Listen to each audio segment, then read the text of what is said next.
புதிய படம் ஒன்றில் நடிகை சிம்ரன் பேய் வேடத்தில் நடிக்க இருப்பதாக தகவல்கள் வெளியாகியுள்ளன. தமிழ் சினிமாவில் இது பேய் காலம். நடிகர் நடிகைகளை நம்பி படம் எடுப்பதை விட பேய்களை நம்பி படம் எடுத்தால் ஜெயிக்கலாம் என்கின்ற அளவிற்கு தொடர்ந்து தமிழில் பேய் படங்களாக வந்து பயமுறுத்தி கொண்டிருக்கின்றன. அந்த வகையில் அழகிய பேய்களின் பட்டியலில் புதிதாக இடம் பிடிக்கப் போகின்றார் சிம்ரன். அறிமுக இயக்குனர் பாலா இப்படத்தை இயக்குகின்றார். நயன்தாரா நடிப்பில் வெளிவந்த மாயா படத்தை போன்ற பேய் தான் இப்படத்தின் கதைக்களமாம். இப்படத்தில் 2 குழந்தைகளுக்கு தாயாக நடிக்கின்றார் சிம்ரன். சிம்ரனுக்கு ஜோடியாக புதுமுக நடிகர் நடிக்கின்றார். இது தவிர இந்த படத்தில் கோவை சரளா, நான் கடவுள் ராஜேந்திரன் உள்பட பலர் நடிக்க இருக்கின்றனர்.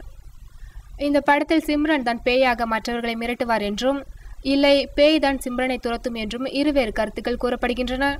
இதில் எது உண்மை என்பதை பொறுத்திருந்துதான் பார்க்க வேண்டும்.